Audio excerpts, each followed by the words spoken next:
Hi everyone, welcome back to my channel. Excuse my wig, I'm about to go live over on Twitch right now, so that's why I'm wearing it. But for today's video, I had the absolute pleasure of talking to a trans elder, Miss Marty Pieronek. She was an absolute delight to talk to, and I know you guys are gonna love the conversation, so enjoy it. Before we get started, I post new videos every single week here on my channel, so make sure to subscribe if you are not already and you would like to be. And like I said, I am going live over on Twitch literally right now. So if you guys are into gaming at all, definitely check out my Twitch channel, Samantha 666, and yeah, come play some games with me. But with no further ado, let's bring on Miss Marty. You two remind me of on Bewitched. That old Bewitched show. And there's the good Samantha and the bad Samantha. Which one am I? You're the good. Oh, good. Got a little nervous for a second. No, absolutely. Trans elder approved. Hi, Marty. Thank you so much for joining me today on my channel. I'm so excited to have you. Excited to meet you too, finally. Yeah, I know. We got it together. Yeah, took a quick minute to get it together, but we got it together. So before we get started, do you want to do a quick little introduction for yourself, just to let everybody know who you are, why you're here? Sure. Okay. My name's Marty, and I'm a 62-year-old woman of a lifelong trans experience. My journey started in 1977 when I was 15, when it was like back alley DIY, time, hard times in the 70s. I came out of stealth basically in 2017 on YouTube because I started to see, the strides that we were making. I couldn't believe it. And I wanted to be part of it. And I also wanted to stop the gaslighting that was going out there about, that it was a new phenomenon, stuff like that too. So that's also why I started TikTok during the pandemic, because, the kids there, it really exploded there. The whole trans kid thing started over there. I was there to help, spread information about our experience, and again, there was so much gaslighting going on, as and just, helping to support parents and kids in their transitions and stuff. And of course, now it's like, it was like a kind of a heyday for 2 years on TikTok. And now with everything that's going on in your country, because I'm Canadian, and going on in your country, all of the, we're basically the new, scary monster for the political right, as you know. And so TikTok has been kind of really suppressing trans content, and especially, any older trans people, are considered groomers on there, and they just suppress now. They just suppress you and suppress you.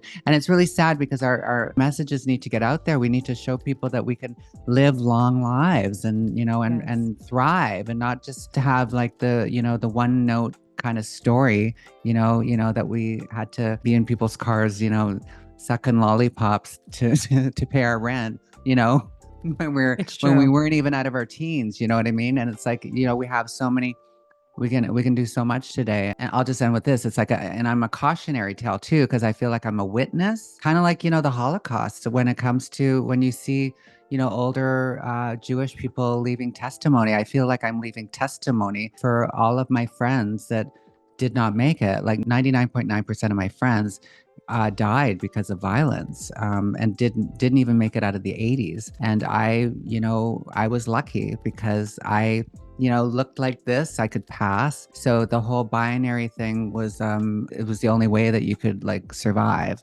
And so, I am a cautionary tale, and there's a whole generation that's not here. And I believe we need to give voice to it and give that testimony. Yeah. Yeah. Well, thank you so much. I've definitely learned a lot from your content. And we're going to get into all of it today, so I won't spoil it too much. But so excited to finally have this conversation with you, because like you said, your story is so important right now. There is so much misinformation out there, and there's so much that like people just aren't listening to. They're not listening to people's stories like you that have actually been there and lived through it. There's a lot to talk about, so we'll get right into it. Thank you so much again for being here. This is my pleasure. I mentioned this before we started taping, but I saw you on YouTube when I started coming out of stealth and doing stuff on YouTube, and you were in college, and I broke down and cried. I remember that because I was so happy that we could have these normal experiences now, even though it's still, hard. It's all relative, right? But, but you weren't like pulled out of college because you were trans. Like some of my friends that tried to go to college would get pulled out of lecture halls when they were found out. And they they were expelled. Their parents were told it was to protect the other children. the Oh other my students. God. See, I learn things from you all the time. I'm like, what? So when I saw you, that's why I was so affected when I see young trans people thriving and doing what we couldn't. I'm going, oh my God, it wasn't all in vain. That's why I'm just so happy to be able to participate and have these conversations with you. It makes it feel real because it was like almost living in a vacuum in that horror. And Yeah. now it's so therapeutic to be able to talk about it, to be able to meet younger trans people that are taking advantage of what we couldn't do before. And in a way, it gives me life. It gives me life. Yeah. Yeah.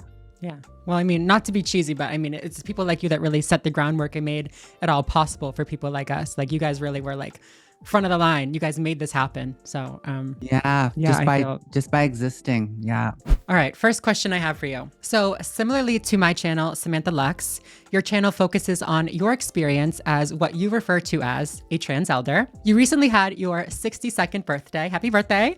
Thank you. Happy birthday, marking your 47th year living as yourself. In your experience, has the trans community changed at all? And if so, how? Oh my God. The trans community, when I was a kid, it's kind of an enigma. Like I grew up on the prairies in Alberta, in Canada. We had to run away to the biggest city, and the biggest city was Vancouver. And then the street that everybody congregated on, was called Davie Street. It was in called the Gay Village. It's like the queer mecca of Vancouver. It was like a little like a red light district back then, and that was your LGBTQ center. You had to go find older working girls to, kind of like, the show Pose. It's kind of like that. It's like where people had to, but it was on the strolls, right? It was on the strolls. It's like, and if you were old enough to get into the clubs, you might find a trans woman, working in those bars and stuff. But there was no real trans community back then. There was, because you got to remember back then it was the Harry Benjamin Standards of Care, which is now WPATH. And back then you could not frequent gay clubs. You could not be interested in women sexually, or you wouldn't be denied care. It was like you were living in, like, talk about gatekeeping. So it was just scary when I went to the stroll to find a trans mother, somebody that would show me how to go from crayons to perfume. It was like, I found one. She was the most fabulous one of all, but she essayed me and everything. Like it was stuff that you just kind of rolled with because it was normal, because it was so toxic back then. There was absolutely no community back then. So, and you did just kind of like what you had to do, You did what you had to do. It was all survival because everything was so sick back then because we were so marginalized. We weren't allowed to be in the light and grow and in any type of the word. So when I see it today, it's like, hallelujah. It's like, it's going through its growing pains. People are fighting with this and that and all the other things type of thing that we do, the Blair Whites and this and that, all the stuff that's going, I had to say it, all the stuff that's going on. And it's like, and I'm just sitting there chuckling, eating my popcorn going, yeah, this is evolution. We got to just kind of banter back and forth and do all the stuff type of thing. When I see the channels today, it reminds me of the different street corners that the queen bees would be sitting on. That's so funny. Oh my God. There was in-group fighting even way back then. Yeah, the infighting. It's like everybody would have their corners, and it's like this person kind of believes in this stuff, but that one doesn't. That one's too real for us, or type of thing. I was fish, so I was allowed to like work with the cis girls and the real passing girls up on Jervis, and so I was hated by the other girls. You know what I mean? Like there's all this bullshit. Yeah, so that's crazy. I think that's what the trans community calls the too cute versus too true scum or whatever, right?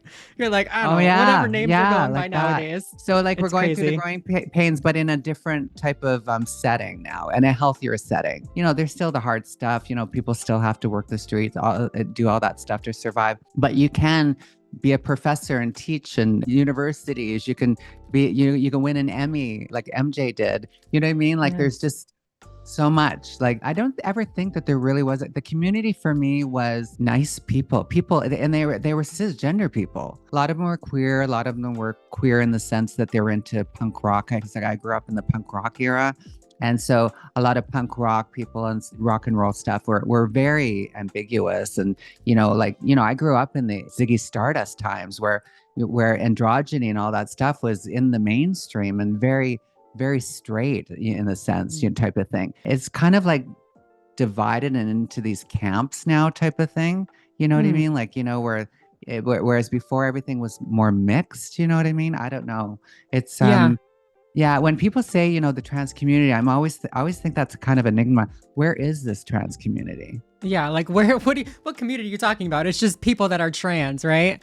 Yeah. And we're just so important for us to get out into the world and mix with the world, and you know what I mean, and whatever. And that's like, yeah, sure. It's like if you need help with like your trans journey part of it, it's like, but that's only one part of the pie of who you are. It's an important Yeah. piece, but I think that's where we kind of falter and are doing a disservice to ourselves and to the world, as if we don't get out there into the world, Mm, because yeah. that's, we're part of the world. Yeah, exactly. Exactly. It's so funny that you mentioned having to run away to like a bigger city just because I can connect with my own story. Is like when I first transitioned, I was right out of high school and I moved from Massachusetts to Chicago to go to that big city to find more people like me and to, escape the confines of my small town. So it's really interesting how it's just, history telling itself over again. And I also want to say that it's, as a media person, somebody that talks about representation in media, but also just like the utility of the internet as a whole, it's crazy to think about how far the community, like you said, has come with the use of the internet. It's mind blowing. I don't know. It just makes me feel really good and hopeful because, the internet, knock on wood, it's not really going anywhere. You can't burn these books anymore. You know what I mean? We're here to stay, and that's that. Absolutely. The genie's out of the bottle. The horn has been blown, and there's no way that it can go back. Never. Yes, exactly. Exactly. Just wanted to say about the internet. It's like, I always, I always think, oh my God, if we had the internet when I was growing up, it's like so many of my friends would be alive, because for as horrible as it can be, the internet for us trans people, just think of how the information that we have, to know that we're not alone. Like we were like, when I was a kid, it's like you were lucky to find it in the back of dirty magazines. You know what I mean? Yeah. And that was your resource. that was our resource. And that's what, Yeah. that was our inspiration. It was just like, that's why it was so sick, because again, because of patriarchy, colonization, blah, blah, blah type of thing, like forced us to think like that. So yeah, just hold the line, keep up the fight, because like, we're getting there for sure. Yeah, for sure. It's baby steps. Like it seems very dark right now with all the Yeah. laws and everything, but you have to compare it to 50 years ago, right? Yeah, We're making absolutely. progress, and Yes. it's a good thing. So on your channels, you speak frequently and openly about running away at 15 to start your transition. Personally, I was only able to learn about trans identities through the internet. How were you able to discover your trans identity, and why did you feel the need to go elsewhere to transition? Well, we already kind of talked about the needing to go elsewhere to transition, but how did you even discover that you were trans? I was sitting on the toilet in my mother's bathroom. I was 10 years old. It was 1972. And she was into gossip magazines and all that stuff. It's like, and back then you only had it in magazines, right? So she'd have stacks of them by the toilet. And I flipped open one magazine and it said 20th or 25th anniversary of first North American sex change. And it was Christine Jorgensen. My eyeballs and my heart just woke up. It's like that my egg cracked, right? And because I had thoughts about, oh, it's like, I wish I was my sister, and it's like, but I wasn't like a real girly girl, like in the sense that, I wasn't craving my sister's Barbies, and I wasn't craving, I didn't like army stuff and like my GI Joes or what my brother had either, my little brother. But I was really into like being a nerd and microscopes and telescopes and running around like creating theater productions in our backyard and stuff. Me. Yeah. Also me. Yeah. I used to put on little music videos for my parents. Yeah. And so when this article, and I read it, that you could actually change your sex, like you could actually do it, something inside me just hit me like a lightning bolt. And then I kept reading, and they said that they were starting to do these operations in all the main cities in North America, like in the major cities. So my thought was, I still remember it. I always say this, all I have to do is grow up and get the hell out of here. At 10 years old, I knew it. And I knew to keep it a secret because I was in a real conservative town. And I just kind of laid low, and I just knew that was about. And I just kind of think that that power manifestation started to happen because I started bumping into like-minded kids and stuff in the next few years and stuff that, showed me where the yellow brick road was. Where Wow, that that yellow is brick road was. Yeah. yeah, that's so cool. That is like, I mean, again, it's just connecting my own story to your story is so crazy because it's just the power of representation in media. Like you saw one person in a magazine and that was enough for you to be like, this is who I am. There's other people like me. It's going to be okay. And for me, it was seeing Gigi Gorgeous on YouTube. You know what I mean? It was, this is possible. This is a thing that I can do. This is my way out to happiness, you know? So it's great. just, that's so cool. Representation matters. Yeah. That's what really pisses me off about the suppression on the internet and stuff. And it's like, and that, that we're grooming and all that stuff. When kids need to hear our stories, they need to know that it's okay. They need to know that you can grow up and be a granny and a groovy granny and just kind of, enjoy life, Right. And you were, what, 15 years old when you started your transition, right? Yeah. 15. So that was years before that 10 years old, you said. 10 years old. Yeah. That's crazy. So how do you feel about like the bills and everything like that about trans in kids your right country? Now, saying that there's no such thing as trans kids? And I look at your country and it's like watching my neighbor's house on fire. It really is. It's so sad. And it's like my heart goes out to, all of my trans siblings and all marginalized people for that matter. I live in Canada where in 2015, we were enshrined in our Charter of Rights, our freedoms for gender identity and gender expression. So it's against the law to harass us or do anything, right? So, they're trying to pick away at stuff, but it doesn't, the blowback always happens right back at them. Like where I grew up in Alberta, our province, the premier 2 days ago made an announcement that they're looking into creating some sort of law or something in the fall to take away trans care for youth. And the blowback that happened just from her even mentioning it, because Tucker Carlson came out to Alberta and did like a road Sir, show. Get out of here. Yeah, he did. Tucker Carlson went to Alberta, sold out 2 stadiums in Calgary and Edmonton, and met with the premier, this conservative tool. And she came out with that the next day. It's like they got their marching orders from down south about the playbook of how to corrode our democracy, right? And so she comes out with this. And the next day there was like tens of thousands of people out marching and everything. Like it's not in Canada. I'm sorry. It's like, we did not purposely dumb down our electorate like for generations so that they could like gobble up your horseshit, right? So yeah. So when I look down at the States, I think it's so sad because there's these ignorant people that are being fed the topic of this generation is the trans thing, the Ooga Booga trans people. 100 years ago, it was Ooga Booga the Jews, that were like, and the gay eating your children and all that stuff too. Yeah. And the first thing they did was, send the gay people and the trans people to the camps, or they would just kill them at that center in Germany, right?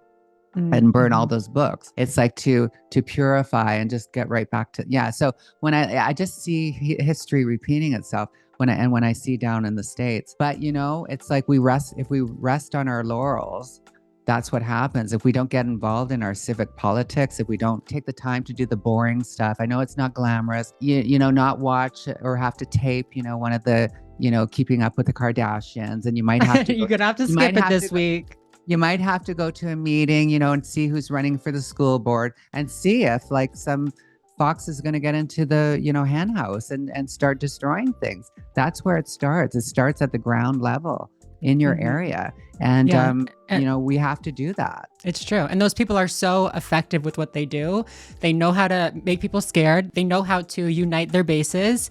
And they know how to use demographics like children to incite that fear. It's crazy. Trans kids, obviously, as we can tell from this conversation and just, with our brains, they're not new. They're not this new phenomenon, and they need access to gender affirming care because that is the best care that they can get. And they've been trying to deny it since I was a kid. Like the first time why I did keep quiet, because there was another kid that was very, girly like me. And they ended up going to the provincial sanatorium. And the next time I saw them, it was like they had a lobotomy. I don't know. They were still giving lobotomies, I think, then too.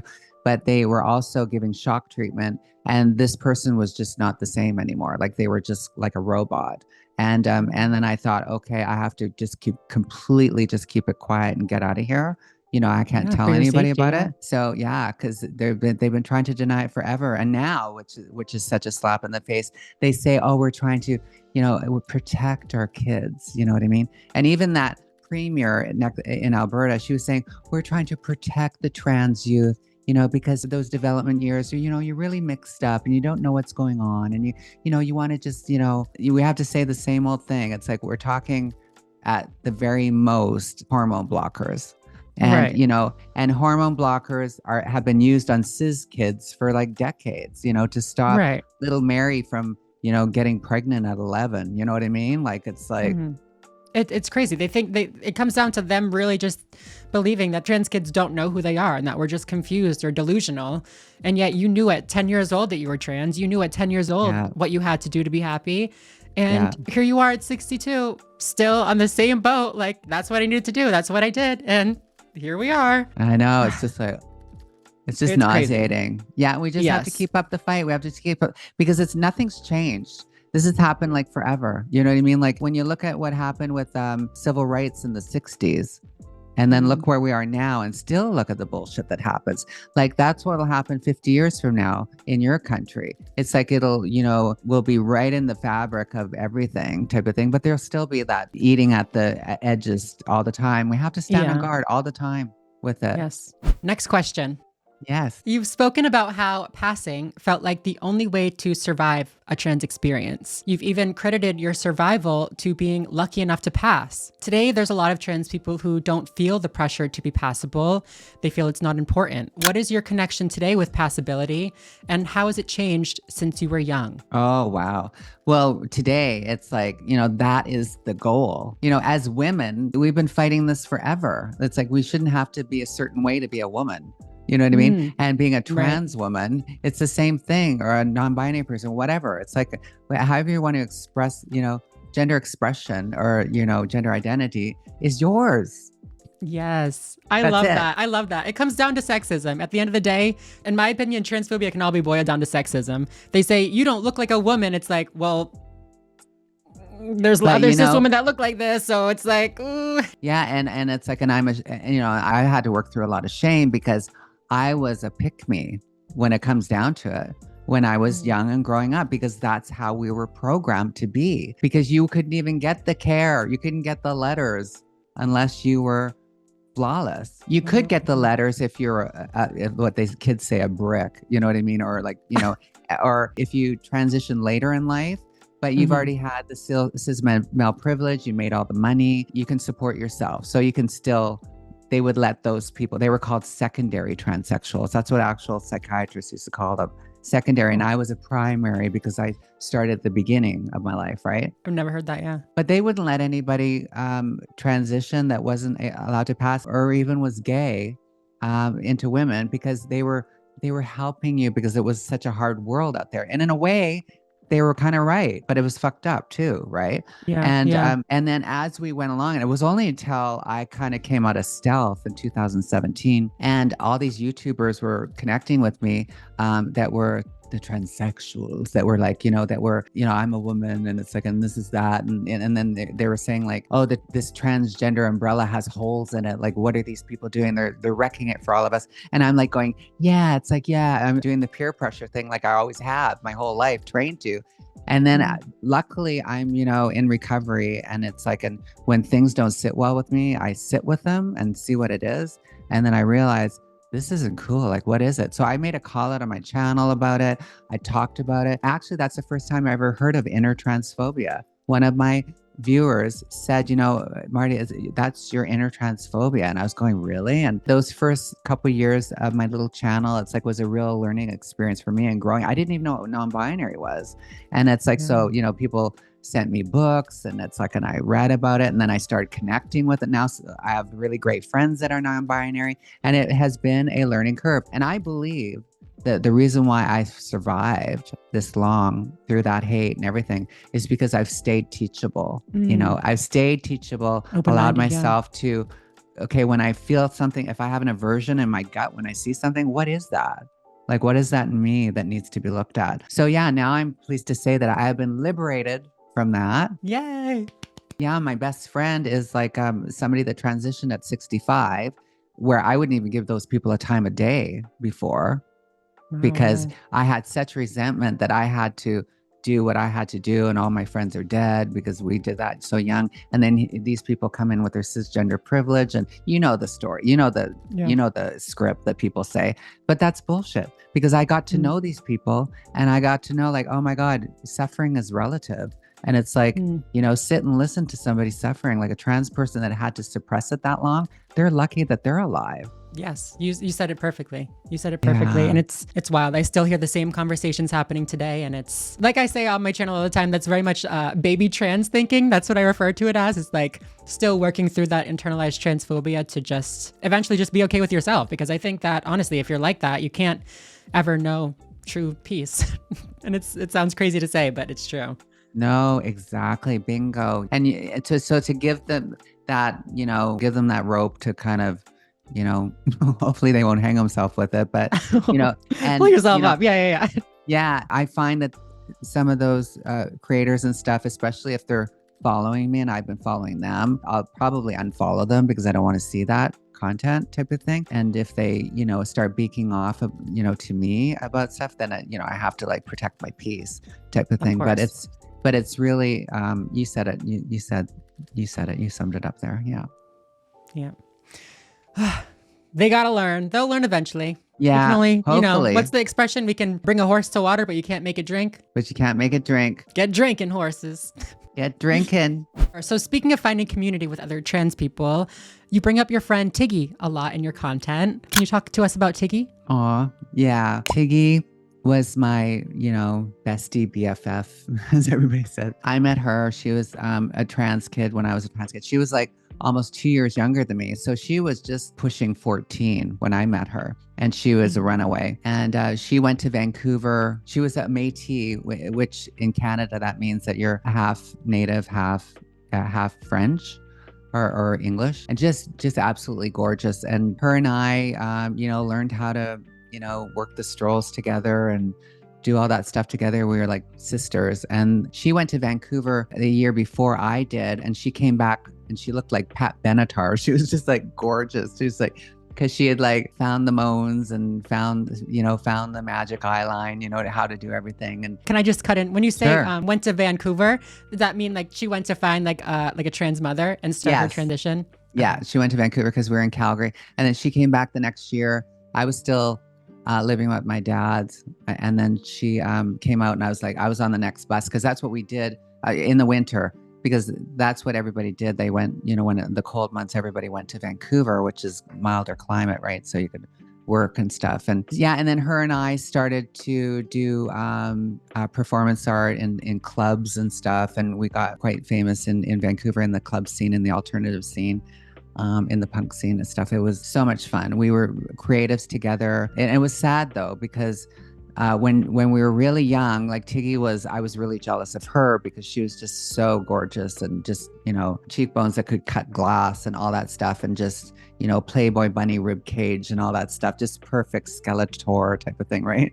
And and then as we started growing older, in our, early 20s, puberty hit her harder because there was no anti-testosterone back then. So everybody was just taking as much estrogen as possible, right? Her secondary characteristics started kicking in, a lot. But I stayed really fair because I come from like tall Nordics, never had to shave, stuff like that. So I was really lucky that way. And so I saw her, and again, like that non-binariness, if there was a non-binary code back then, I think it would have been, or a community, she probably would have been safer. But it was, she was comparing herself with me, and she was starting to get very depressed about it. And we were really into hardcore theatric punk rock shows that we were doing, like alternative performance art shows. We were cutting our first album, and this was 1991.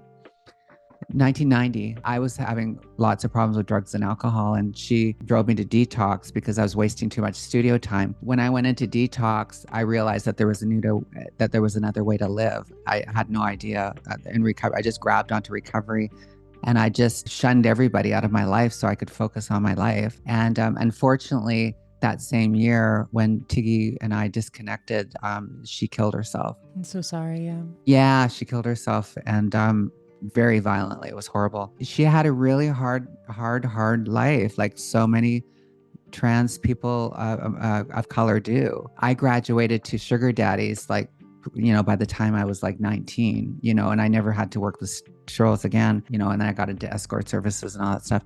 And she had a record because, she got caught on the strolls and roundups a couple times, so she could never become an escort. And there's so many times that I'd have to pick her up at the hospital that she was like beaten almost to death and stuff. It was just, I'm amazed that she wasn't murdered before she killed herself. And she comes from she ran away at 13 for a reason too, right? Like she was essayed at home and all that stuff.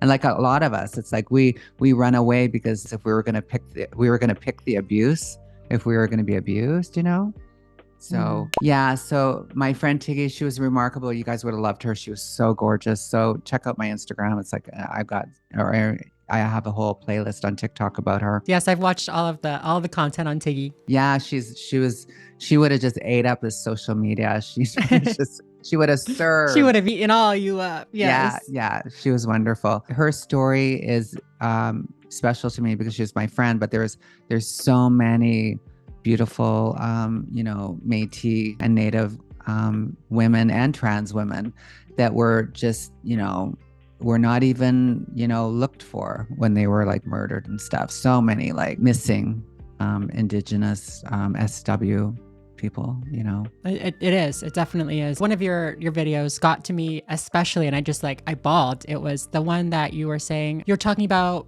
I think, gender affirming care, right? And you were saying that, excuse me if I'm paraphrasing this, but it was something along the lines of like, if shit were to go bad, we need this care so that we can survive. You know what I mean? Like gender affirming care is survival, because for you, the only way that you survived was being able to access the medications that you need and the treatments that you needed to, look the way that you look. And so it's horrible to like bring up, and I hate to like talk about it, but if things were to go badly in America right now, if some people don't have these medications, it just makes them an easier target, Absolutely. It's dark to say, but it's survival. It's absolute survival. And the thing is that we will find a way. We did back then, I used to call it like back alley, back alley sex change, right? It's like you'd find the moans on the street. You'd find, somebody that, I found them.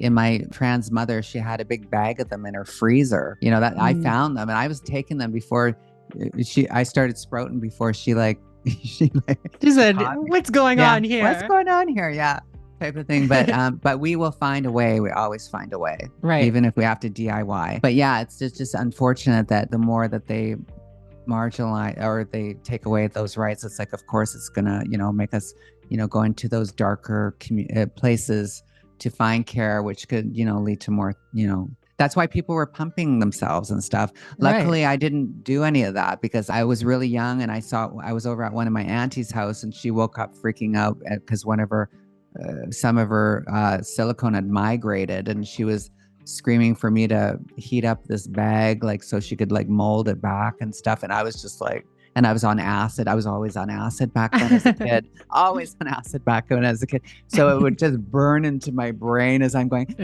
as I'm helping her. And I'm going, there's no fucking way I'm doing that. There's no way. Yeah, that's always scared me a lot. It's not good. The moral of the story is like, you can't take away these health cares. You can't take away this, the hormones. You can't take away even like surgeries and stuff like that. People will just find an unsafe way to do it. I know in Canada, like most provinces here, they will pay for everything. Your down, bottom surgery, top surgery, even FFS in some provinces, because it saves lives. I need to come to Canada. That's the real tea. Moral of this whole conversation. I need to come up there.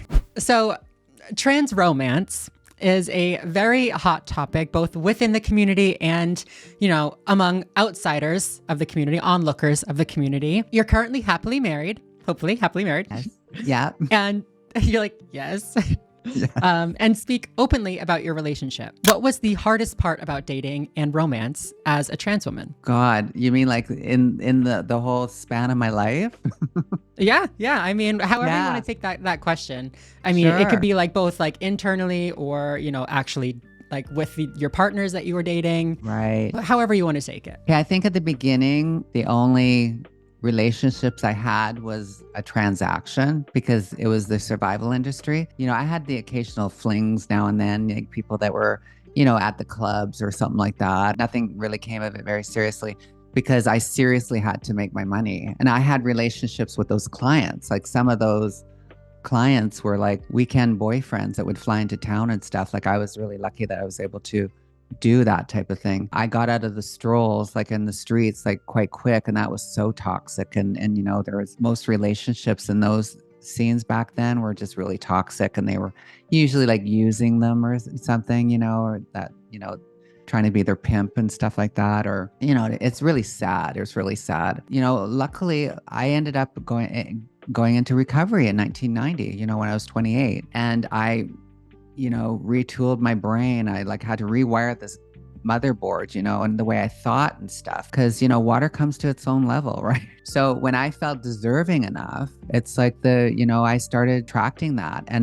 And my first husband I met in 1991, I was non-op downstairs still because I was non-op until I was 35.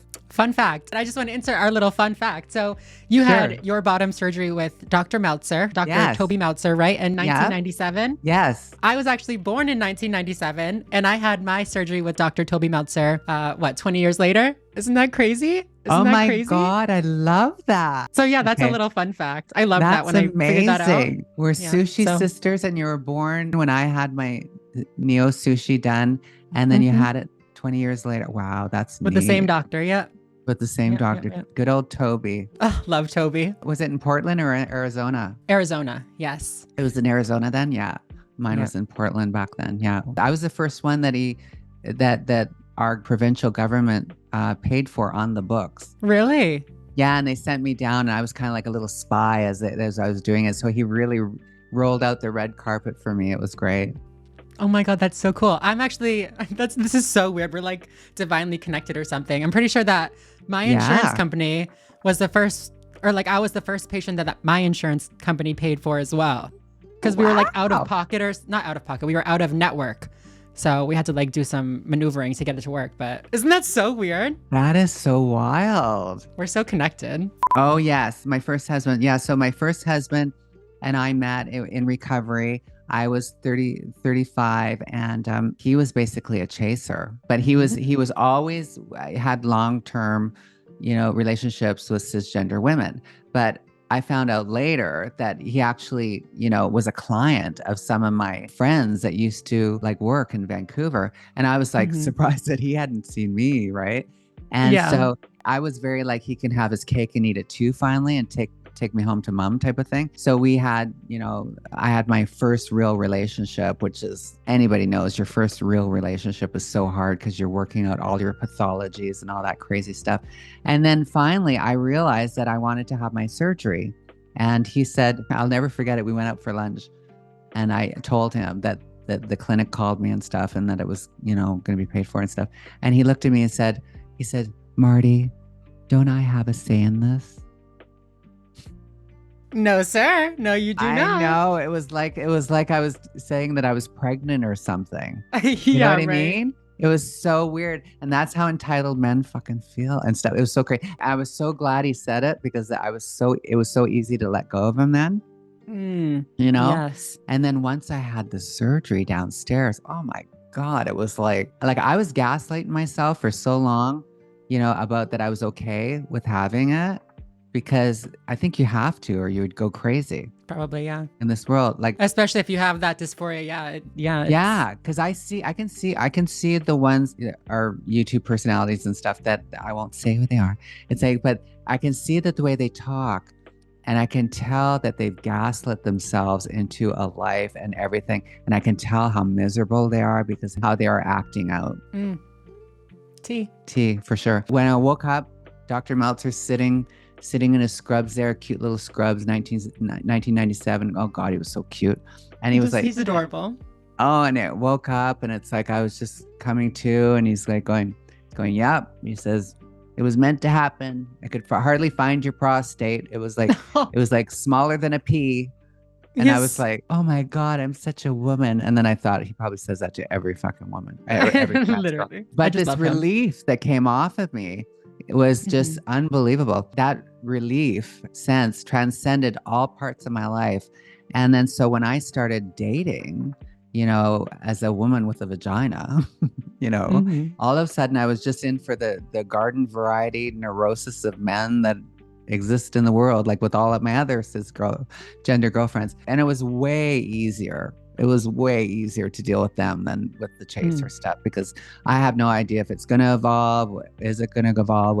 It's like, I don't know, half the chaser men that I know now, it's like transition themselves. Like it's like, it's just crazy what's going on. I could not with the chasers. I could not. I could not. No, I couldn't do it. I was just in this hallelujah moment. I've had such beautiful relationships with men in my current design. You know what I mean? And you know, I got married like about 4 or 5 years later, and helped a cisgender heterosexual man that was cool. He was from Berkeley. He was cool about that I was trans because I had the surgery. I didn't care.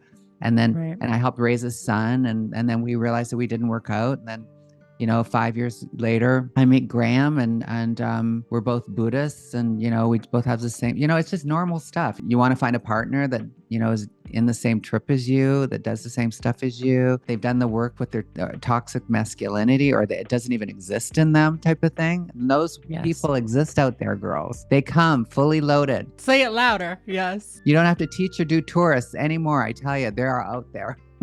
Yes. Yeah. Don't settle. Don't settle. God, no. Make them crawl on broken glass for you. I want to put a little bow on that. But do you also want to talk about your recovery a little bit? I don't have any questions drafted, but. Sure. Well, it's changed my life, because when I came into recovery, I think it as a trans woman too, it was really important, because I was in stealth. I wouldn't tell anybody. And in detox, I remember they said the only thing you have to change is everything. I was like, I got that to the tips of my toes. So I needed to just kind of pull myself out of the situation and just completely focus on healing. And I think so many of us in this world need to do that. Just take that in your life at some point in your life. Just remove yourself from everything and really just focus on, you know, taking out the garbage in the head and all, whatever it is for you, like to just work through the stuff. I was able to be and surround myself with people who could love me until I could love myself. I know it sounds cliche, but it's true. Like, it's like, you know, sure, I could be like, oh, I'm so fabulous, but did I really love myself? You know, I came in with all this baggage, right? And in recovery, I was able to be surrounded by these people that were also doing the same thing, you know, taking out the garbage in their head and just figuring out how to be a gracious guest in the world, like, you know, and being able to eat some humble pie and look at your shit and, you know, and look at your shortcomings and the stuff that is impeding you from a joyful life. You know what I mean? For me, that was drugs, alcohol, and all the diseases of more. And I had to just, you know, become a participant in life and a contributor to life, and do all those great alchemies that you learn how to do in life about, you know, if you want to receive, you got to give, stuff like that. You know, you have to give back. You know, I can only keep what I have by giving it away. I have to show up and help others. There's always somebody more fucked up than you out in the world if you're feeling it, right? And that's the great alchemy. It's like, if I'm feeling fucked up or whatever, I'll go to a meeting, or I'll go to see if the soup kitchen needs somebody for today or something like that, to get out of my own caca shit, right?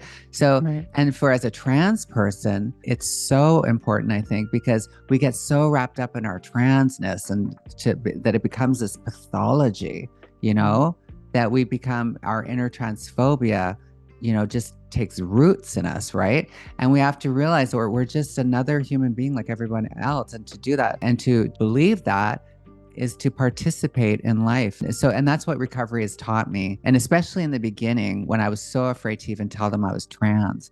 And it took steps. Like, first I had to tell everybody that I was intersex, and I've never even taken the test. But I think that is such a thing that trans people say, you know, I know that I did, because they think it's more palatable to say that, Absolutely. Yeah. Get honest with that. It was like I was living in this recovery house for 9 months. And I remember I came in and I cried and I said, oh, I'm not, I was lying. And it's like, because I was hearing in recovery, we're as sick as our secrets, and you'll go out, if you don't, get honest with your shit. Right.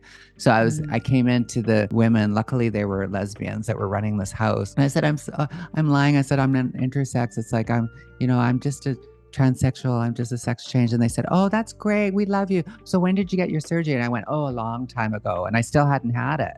So then still trying to play a part. Yeah. Yeah. And then a few weeks later, I come downstairs and I'm crying and I'm going, oh my God, I'm such a liar. I'm such a liar. It's like, I didn't have my surgery yet. It's like, I want it so bad and everything.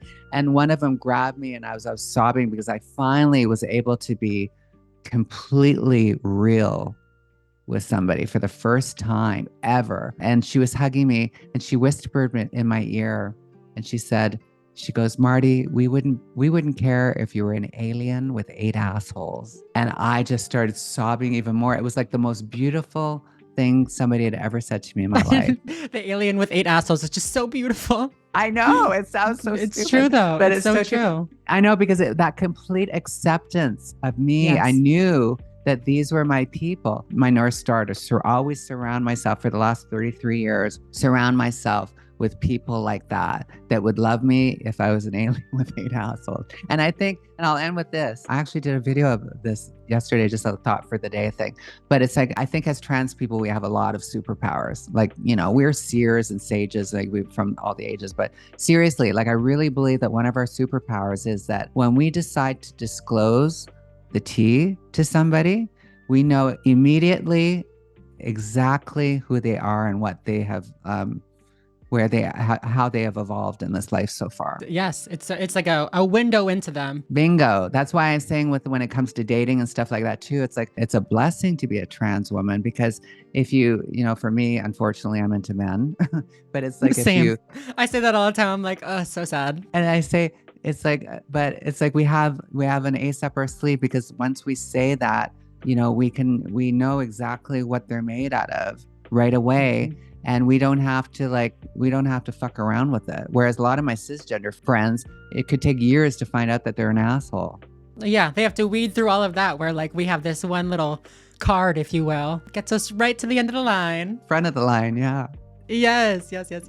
That's crazy. And I mean, you say that about your recovery, having to like really break down everything in your head and like get to your core almost. You shed those layers that you've put up for so long. And I think that that's so important, not even just recovering from drugs or something, but just as a person in this world, you know what I mean? As a trans person in this world. Sometimes, or I should say frequently, have very strong guards up that we might not even know about, that we might not even be aware of. And it's really, really important to do the self-work and to be as aware as possible of who you are on the inside, so that, you can get to the point where you can say, I don't care if I am an alien with 8 households. That's who I am. And I love me for that reason. You know what I mean? Absolutely. Everybody on this earth, look at the delusional, crazy stuff that we've made here, like what's going on. It's like we all qualify for some sort of therapy or program or something, so we can unpack our stuff, right? And if we're in a place of privilege to be able to do it. Yes. Yeah. Yes.